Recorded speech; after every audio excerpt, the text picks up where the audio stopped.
Hi, this is Peter Godinez, your ambassador with KADY TV. And you know, George, I gotta say, I'm in a great mood. Look at this. We are here on the Oxnard High School campus here in California, obviously in Oxnard. And it's just a beautiful day. It's a beautiful campus. And you'll notice behind us, we have the Armed Forces recruiters here. So there's a lot of activity going on. But I tell you, just to segue into the fact that George Miller, again, is going to keep us up to date in regards to what's happening in the city. So give a rousing applause wherever you're sitting to George Miller. How's that? Can you hear the crowd? Good morning, Oxnard. George Miller with citizensjournal.us on the web, Citizens Journal VC on Facebook. This segment will specialize just one topic today, and that's the presentation last night on linked learning. It's very appropriate we should be doing it at the high school today because Dr. Savakian, the head guy at the Oxnard High School District, last night was honored by the city, and Oxnard was officially made a linked learning city. That's right. Now, what exactly is linked learning? It's one of those many educational buzzwords that you hear, but this is a rather unique program put together on this in this district first. In fact, this may be the first fully linked learning city in the state, to the best of my knowledge. Certainly the most complete, and it consists of several different phases, several different aspects. First of all is what is called the academy system. In the old days, back in the 1960s when I went to high school, there were two tracks. There was the smart track and the dumb track. Fortunately, I was in the smart track and graduated. I went to high school, went to college after that. But now there's a whole new concept. The district is trying to make the curriculum more suitable for producing people that can actually go out and work at a real job when they're finished. So they now have, I think, approximately 12 different academies, which are specialty subjects. We have one right here at the campus. In fact, we were supposed to be today at the Performing Arts Center right over there. You might want to pan the camera over there, where there's a studio. And the only reason we're not in that studio today is that the band is practicing and it's rather noisy next door. Well, I kind of like being outside. But the Performing Arts and Video, it's one of the academies. And there are things in machining. There are all different types of skills that you can take. And the number of academies will be expanded from 12 to what I'm told are 21 to 22 academies. Right now, Dr. Savaki regrets that there are not enough academy places for all of the students, but that is their eventual goal, to move in and strengthen the academy system. Second aspect to the linked learning approach is industrial partnerships. What better group to involve in the educational process than the actual employers who will employ the students when they get out.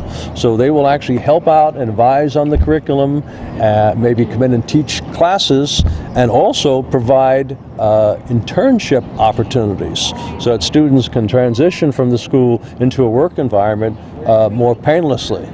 I can remember it took me a couple of years to learn how to be an employee after I finished being a student, because the attributes required of an employee are definitely not the same as a student. So they'd like to further align those. So those are some of the things. Now, what was not mentioned at last night's session is that Common Core state standards are also an aspect of the program too. And that's a very controversial subject for a number of reasons. So let me try to describe why as objectively as possible, to hear that. If that's possible. Common Core state standards, first of all, is a misnomer. These were not developed by the states. That is a fiction. It's commonly said the National Governors Association developed the standard. That simply is not true. The National Governors Association, A, does not have very many governors in it. B is basically a lobbying organization. The Common Core state standards were developed by two independent corporations which own the rights to Common Core standards, which cannot be changed here. Now, under rules of Common Core, the state is allowed to change up to 15%, add to the curriculum, but take nothing out. So basically, this amounts to a de facto national standard since 45 of the 50 states initially accepted Common Core. What some people object to is that that was never done by a vote of any elected officials at the federal level or the state level. Basically, the state superintendent of public instruction accepted funding to implement Common Core, which came from federal stimulus money, which is probably not an appropriate application of the money. So that's where some of the controversy comes from. There's also a lot of controversy about the contents of the Common Core curriculum, the testing regimen, which tends to reward testing rather than content, and lastly, what they call the data mining facilities. Literally hundreds of data elements about each teacher and each student are collected, and a lot of public interest people object to the potential invasion of privacy. Right. On the other balance, though, that information also enables the schools to correlate results with certain characteristics, but some of those characteristics are things that freedom advocates don't believe should be collected by the government and stored, especially for the life of the students' involvement in the schools. So that's kind of the good news and the bad news. It's mostly very good news. The linked learning approach is a giant step forward, I believe, from the traditional old way of academics to a new way, which is more correlated to how people will actually use the skills once they get out of school, which is the whole purpose of going to school in the first place. No, it's pretty amazing, and all this busyness, we got to keep it going, that we have actually young adults, children actually learning.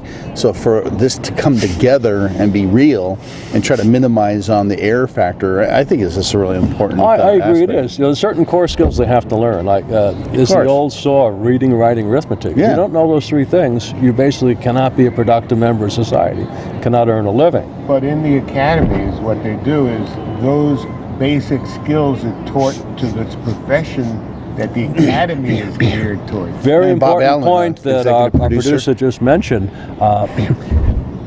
They have what's called an integrated curriculum. So if you're talking about math, you might also be talking about job skills at the same time. And when you're talking about job skills, they bring back the formulas, and when you read, you're reading things that are applicable to what you might be doing in the future, which is a much better integration of the curriculum than the traditional silo approach of today we're doing math, tomorrow we're doing English, which is a little bit more standalone approach.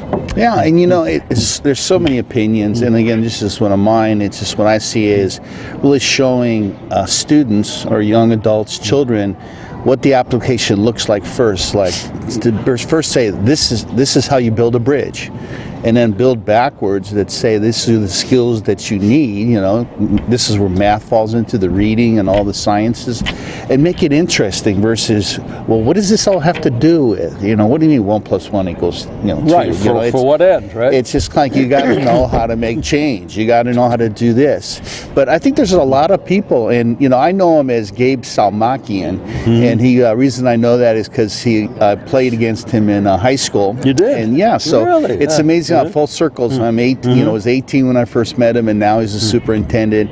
Mary Rand Rooney, probably one of the most talented, empowered women I know in this area, is helping in this cause. Yeah, I saw she's on the committee. And I just excited. There's always a little bit of adjustments you have to make, but you also have the National Academy Foundation, who's actually involved in that program. Right. You have things like FIRST, which is actually a robotics club where they have competitions and everything. So you see the synergy happening with organizations coming together and developing skills.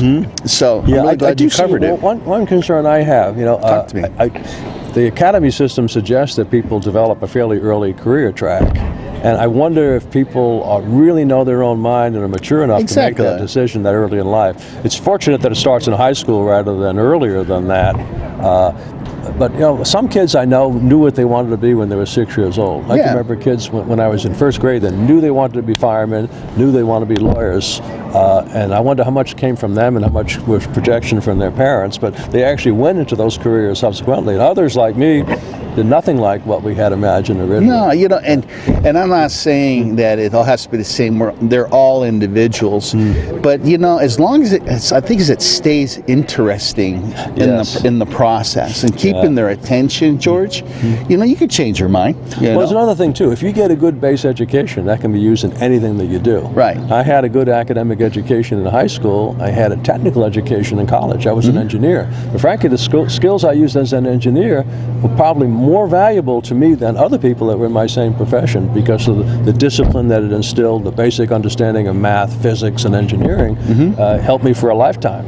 You know how funny it is, and I don't mean to butt in, about it, but yesterday we had Mary Ann Rooney down with Captain Vasquez, who basically is a change of command tomorrow. Well, there are the three of us. Mary Ann Rooney, who's involved with this linked learning, and there are two people that went to two of the three academy high schools in New York City. Okay? We always compete on who went to the second best one, but Tech and Bronx High School of Science were two of the major academies, and that's the new thing. That I think Dr. Samakian is really That's a good point that Bob mentioned. We both grew up in New York. We both went to the same college, by the way, in Brooklyn, New York. I can remember nearly half of our freshman class was composed of people from only two high schools, Brooklyn Tech and Bronx High School of Science. And let me tell you, those were the smartest kids in the class that were two years ahead of the rest of us. So it took us 2 years to catch up, at least with them after we started. So the academy system worked very well on a limited scale back in New York City, back in the 50s and the 60s. No, it's amazing because when people say, well, the smart people, well, I think the key in this culture is, make the smart people even smarter, but we got to bring those people who we are not allowing to be in that category. I don't want to say non-smart, but we got to put those people into the equation, and that's there's different kinds of smart. The people that succeed in academics maybe go in their track, but the people that don't very frequently have other skills, and they're extremely successful in other fields of endeavor. There you go. And if we don't take advantage and develop that, then we're missing a trick. And I tell you, it's like what I summarize what's taken is, keeping it interesting, but then also honoring every aspect of an individual versus the smart group. Smart is what you want to be in this culture, but then you say, well, there are all kinds of smart. We're all smart, but we're all smart in our category. So, just in wrapping up, I want to just say that KDY TV and Bob Allen's production did a great job of capturing two of the linked learning events. One was at Rio Mesa, one was at Pacifica. Actually, if you go back in our archives, we were there a year and a half ago when Tom Torlakson, the secretary, was here at the Tower Club to first promote linked learning with Dr. Samakian. So along the way, we've been very, very close to him. And then go ahead. No, I would just say just recently we just did a one-on-one interview with Gabe Salmakian. And I hope that our viewers get a chance to watch some of those things. Coach Gabe, as I call him, Coach Gabe, he does a great job of explaining the program. And we'll go from there. Of the three events, by the way, I think the Port Hueneme Chamber of Commerce presentation probably would give you the most meat, the most information of all three of those. You can find that on Citizen Journal or on KADY TV. And if you really want to understand something about that, I suggest you go. It's about a 45 or 50-minute presentation with Q&A afterwards, and that would give you a better feel for what's going on in anything. I'd also recommend, by the way, that you look up on YouTube Common Core Debate, Conejo Valley, June of 13. And in that, Dr. Barstead, who's the superintendent of schools of Conejo Valley, and a outside group organized the first ever debate and discussion of the Common Core standards in California. And it's very interesting because people from both sides came and debated it, and we learned a lot about the good or bad of that. And it would be very good to give you a grounding, because most of the public has really no idea what Common Core is. Well, that's our job, George. Right, it is that's our job. What we but have to do. We blew it. It's been in place for 2 years, and we're just now talking about it. All right, on so public TV.